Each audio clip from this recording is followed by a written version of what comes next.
Welcome to Searching the Scriptures. Our Bible teacher will be Gunther von Harringa Sr. In this series of studies, we will be focusing on the book of Judges.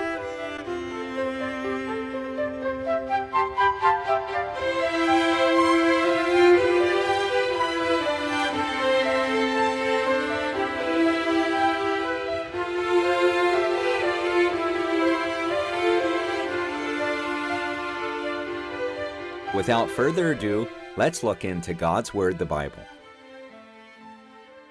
Good evening and welcome to Searching the Scriptures.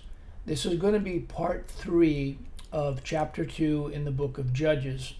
And we left off at verses 14 to 16. And the anger of Jehovah was hot against Israel, and he delivered them into the hands of spoilers that spoiled them.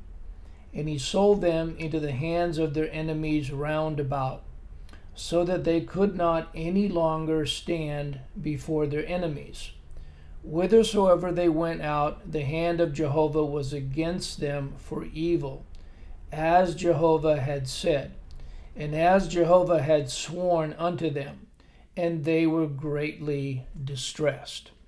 Nevertheless, Jehovah raised up judges, which delivered them out of the hand of those that spoiled them. Now, in verses 14 and 15, God expresses his anger for national Israel forsaking him and going after other gods, serving the false gods of Balaam and Ashtoreth.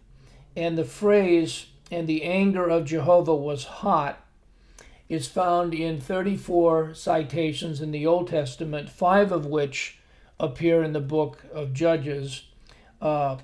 In this chapter, the only other reference besides verse 14 is verse 20.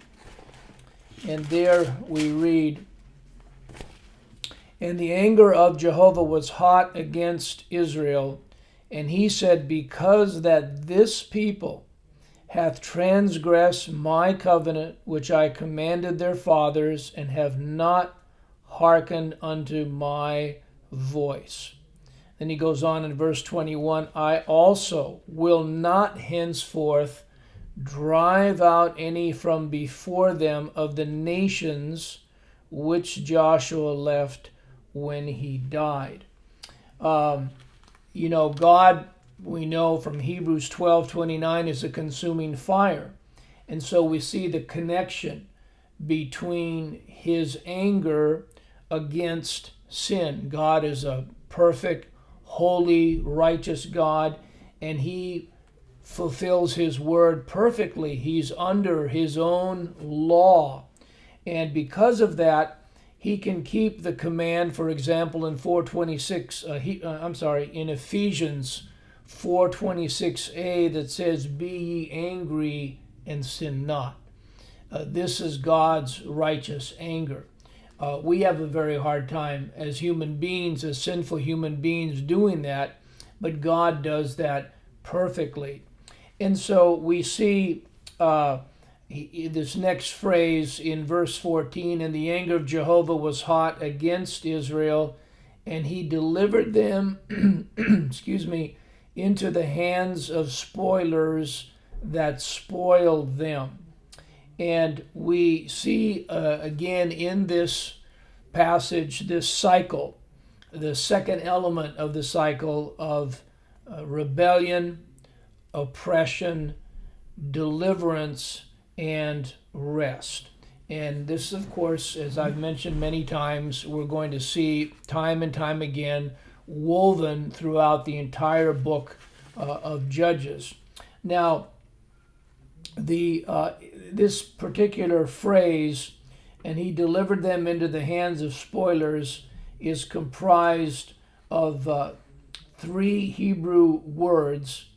"And he delivered," 54:14, "them into the hands," 30:27, and of spoilers is 81:54. The exact phrase is only found in 2 Kings 17:20. And I'll read verses 7 to 20 just to get the context, but it's really highlighting this main problem that we see not only with national Israel, but also in the churches and denominations, and that is the rebelliousness on the part of this divine institution. Again, this is going to be 2 Kings 17, verses 7 to 20.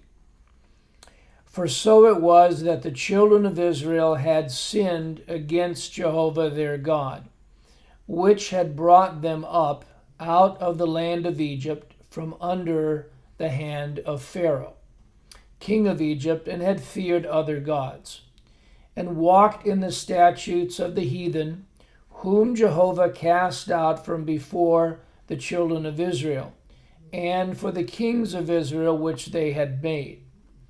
And the children of Israel did secretly those things that were not right against Jehovah their God, and they built them high places in all their cities, from the tower of the watchman to the fenced city. And they set up images and groves in every high hill, and under every green tree. And there they burnt incense in all the high places, as did the heathen, whom Jehovah carried away before them, and wrought wicked things to provoke Jehovah to anger. For they served idols, whereof Jehovah had said unto them, Ye shall not do this thing. Yet Jehovah testified against Israel and against Judah by all the prophets and by all the seers, saying, Turn ye from your evil ways, and keep my commandments and my statutes, according to all the law which I commanded your fathers, and which I sent to you by my servants the prophets. Notwithstanding, they would not hear, but hardened their necks, like to the neck of their fathers that did not believe in Jehovah their God. And they rejected his statutes and his covenant that he made with their fathers, and his testimonies which he testified against them. And they followed vanity and became vain, and went after the heathen that were round about them, concerning whom Jehovah had charged them, that they should not do like them. And they left all the commandments of Jehovah their God, and made them molten images, even 2 calves, and made a grove, and worshipped all the host of heaven, and served Baal.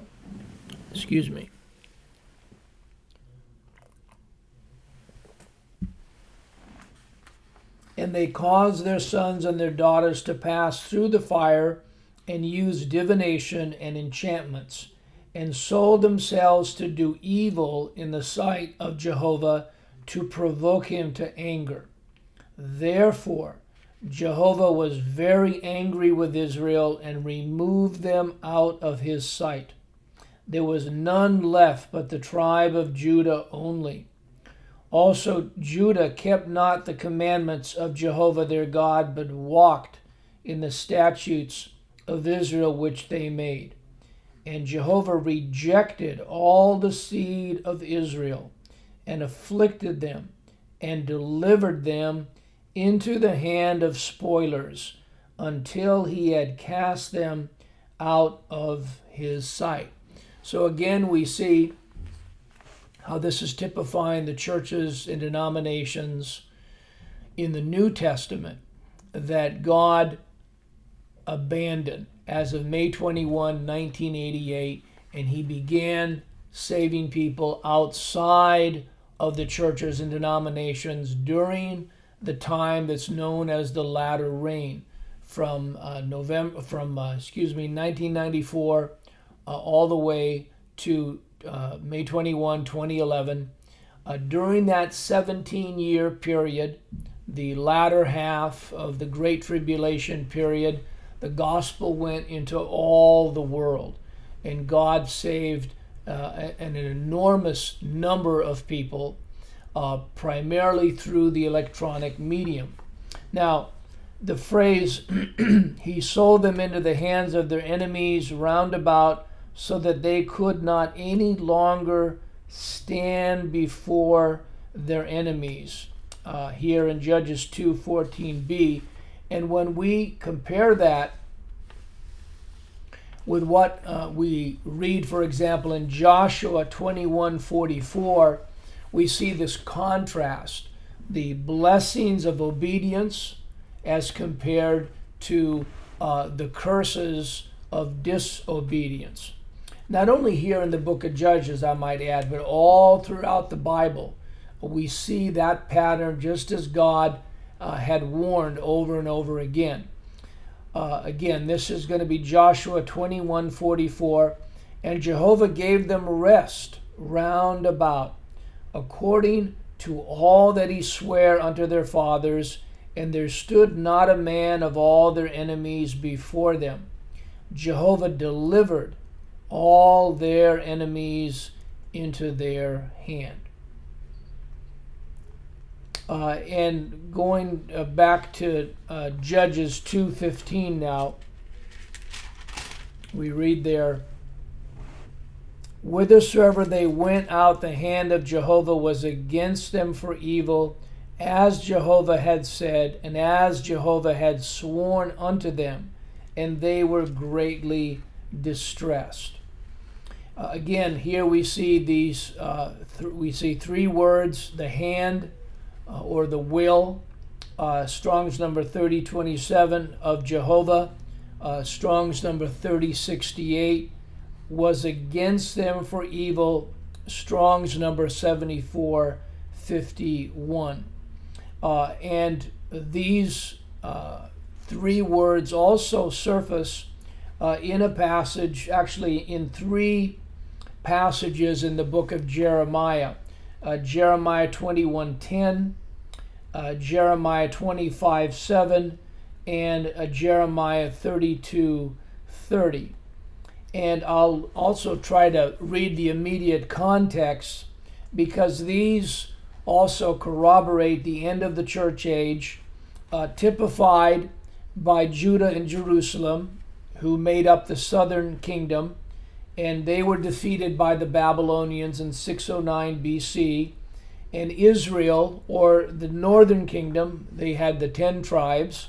They were overthrown 100 years earlier in 709 BC by the Assyrians, as Mr. Camping correctly noted when he was laboring on the biblical calendar of history and laying all of that out, which was a wonderful and still is a wonderful work that we can refer to, because God used him to show so many dates and time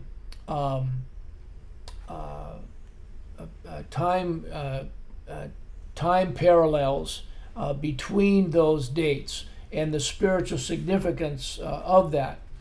All right, this is Jeremiah 21:1-10, as God records this directive to Judah and Jerusalem. The word which came unto Jeremiah from Jehovah, when King Zedekiah sent unto him Pashur, the son of Melchiah, and Zephaniah, the son of Maaseiah the priest, saying, Inquire, I pray thee, of Jehovah for us. For Nebuchadnezzar, king of Babylon, maketh war against us. If so be that Jehovah will deal with us according to all his wondrous works, that he may go up from us. Then said Jeremiah unto them, Thus shall ye say to Zedekiah, Thus saith Jehovah God of Israel, Behold, I will turn back the weapons of war that are in your hands, wherewith ye fight against the king of Babylon, and against the Chaldeans which besiege you without or outside the walls, and I will assemble them into the midst of this city, and I myself will fight against you with an outstretched hand and with a strong arm, even in anger and in fury and in great wrath. And I will smite the inhabitants of this city, both man and beast. Keep in mind, he's talking about Jerusalem and Judah. They shall die of great pestilence. And afterward, saith Jehovah, I will deliver Zedekiah king of Judah and his servants and the people, and such as are left in this city from the pestilence, from the sword, and from the famine into the hand of Nebuchadnezzar king of Babylon, and into the hand of their enemies, and into the hand of those that seek their life. And he shall smite them with the edge of the sword. He shall not spare them, neither have pity, nor have mercy. And unto this people thou shalt say, Thus saith Jehovah, Behold, I set before you the way of life and the way of death. He that abideth in this city shall die by the sword, and by the famine, and by the pestilence. But he that goeth out and falleth to the Chaldeans that besiege you, he shall live, and his life shall be unto him for a prey. And this is the command that God gave the New Testament churches and denominations. The true believers were to flee that formerly divine organism, to flee to the mountains. And to flee to the mountains spiritually has to do with fleeing to the kingdom of God, fleeing to the Bible, and not remaining in that formerly divine organism, because now it was under the wrath of God, and now Satan was ruling there. And this was the last place that a true child of God would want to be. Verse 10 of Jeremiah 21, For I have set my face against this city for evil, and not for good, saith Jehovah. It shall be given into the hand of the king of Babylon, and he shall burn it with fire. Keep in mind that the king of Babylon typifies Satan. And so God is making it abundantly clear. He's giving the city, Jerusalem, the city of God, typified by the churches and denominations, and he's handing it over to Satan. And they are under his wrath. Remember, he's fighting against them. And if God is fighting against you, or against an institution, what recourse does that institution have? How can that institution survive in any way if God is against them? Let's go on. This is verse 7 of Jeremiah 25. I'll read 1 through 11, and it's very, very similar language, the language of judgment that God is pouring out upon the churches and denominations. The word that came to Jeremiah concerning all the people of Judah in the 4th year of Jehoiakim, the son of Josiah, king of Judah, that was the 1st year of Nebuchadnezzar, king of Babylon. That which Jeremiah the prophet spake unto all the people of Judah and all the inhabitants of Jerusalem, saying, From the 13th year of Josiah, the son of Amon, king of Judah, even unto this day, that is the 23rd year, the word of Jehovah hath come unto me, and I have spoken unto you, rising early and speaking, but ye have not hearkened. And Jehovah hath sent unto you all his servants, the prophets, rising early and sending them. But ye have not hearkened, nor incline your ear to hear. They said, Turn ye again now every one from his evil way, and from the evil of your doings, and dwell in the land that Jehovah hath given unto you, and to your fathers forever and ever. And go not after other gods to serve them, and to worship them, and provoke me not to anger with the works of your hands, and I will do you no hurt. Yet ye have not hearkened unto me, saith Jehovah, that ye might provoke me to anger with the works of your hands, to your own hurt. Again, we see these three words, of your hands, Strong's 30:27, Jehovah 30:68, and to your own hurt, which is this word evil, Strong's number 74:51. I'll pick up in verse 8. This is Jeremiah 25. Therefore just thus saith Jehovah of hosts, because ye have not heard my words, behold, I will send and take all the families of the north, saith Jehovah, and Nebuchadnezzar the king of Babylon, my servant, and will bring them against this land, and against the inhabitants thereof, and against all these nations round about, and will utterly destroy them, and make them an astonishment, and an hissing, and perpetual desolations. Notice this next verse, verse 10 and 11. Moreover, I will take from them the voice of mirth, and the voice of gladness, the voice of the bridegroom, and the voice of the bride, the sound of the millstones, which is a picture of the gospel going out, grinding wheat, and the light of the candle. All of these things are taken away. The voice of mirth, the voice of gladness, which had to do with the rejoicing when people became saved, and the angels in heaven would rejoice. The voice of the bridegroom, that is the Lord Jesus Christ. It's no longer there. The voice of the bride, the true believers have left. She's no longer there. Verse 11, and this whole land shall be a desolation and an astonishment, and these nations shall serve the king of Babylon 70 years. And this parallels the 23-year period of great tribulation. This is the second great tribulation, 70 years, which is 840 months. The first tribulation, which was 7 years or 84 months, was during the time of Jacob. And then the last or great tribulation of our day, which lasted 23 years or 8,400 days, was from May 21, 1988 to May 21, 2011.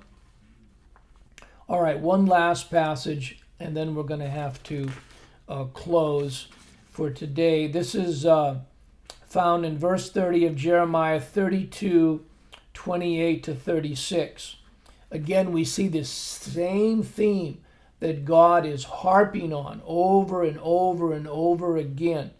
Therefore, thus saith Jehovah, behold, I will give this city into the hand of the Chaldeans, and into the hand of Nebuchadnezzar, king of Babylon, and he shall take it. And the Chaldeans that fight against this city shall come and set fire on this city, and burn it with the houses upon whose roofs, notice, they have offered incense unto Baal, and poured out drink offerings unto other gods, to provoke me to anger. For the children of Israel and the children of Judah have done evil before me from their youth. For the children of Israel have only provoked me to anger with the work of their hands, saith Jehovah.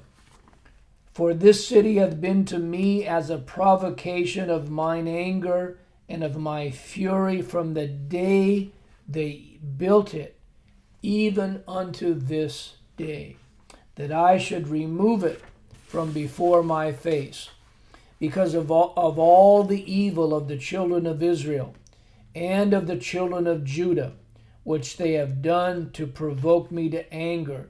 They, their kings, their princes, their priests, their prophets, and the men of Judah, and the inhabitants of Jerusalem.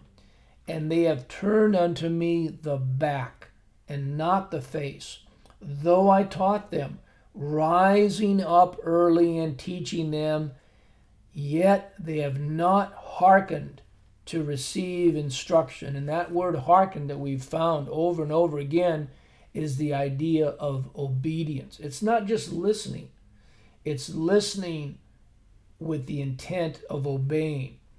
But they set their abominations in the house, which is called by my name, to defile it. And they built the high places of Baal, which are in the valley of the son of Hinnom, to cause their sons and their daughters to pass through the fire unto Molech, which I commanded them not, neither came it into my mind that they should do this abomination to cause Judah to sin. Remember, we talked about the spiritual implication here. Those that remain in the churches and denominations are jeopardizing the spiritual welfare of their children. It's as if they were offering them up as sacrifices to these heathen gods, because Satan is the one ruling there in the churches and denominations. And now, therefore, thus saith Jehovah, this is verse 36, the God of Israel, concerning this city, whereof ye say it shall be delivered into the hand of the king of Babylon by the sword, and by the famine, and by the pestilence. Well, Lord willing, next time we're going to take a look at Judges 2:17 through 18, which encapsulates, again, this idea of this cycle that we've talked about of rebellion, oppression, deliverance, and rest. And yet they would not hearken unto their judges, but they went a-whoring after other gods, and bowed themselves unto them. They turned quickly out of the way which their fathers walked in, obeying the commandments of Jehovah, but they did not so.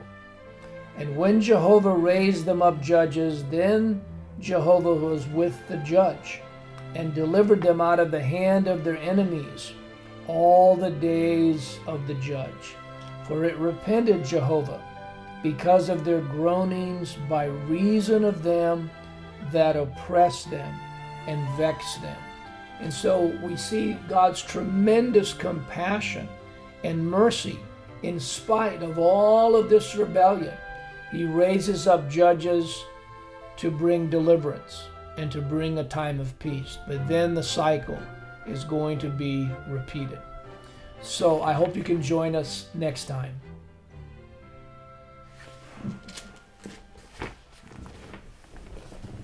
Thank you for joining us today for Searching the Scriptures.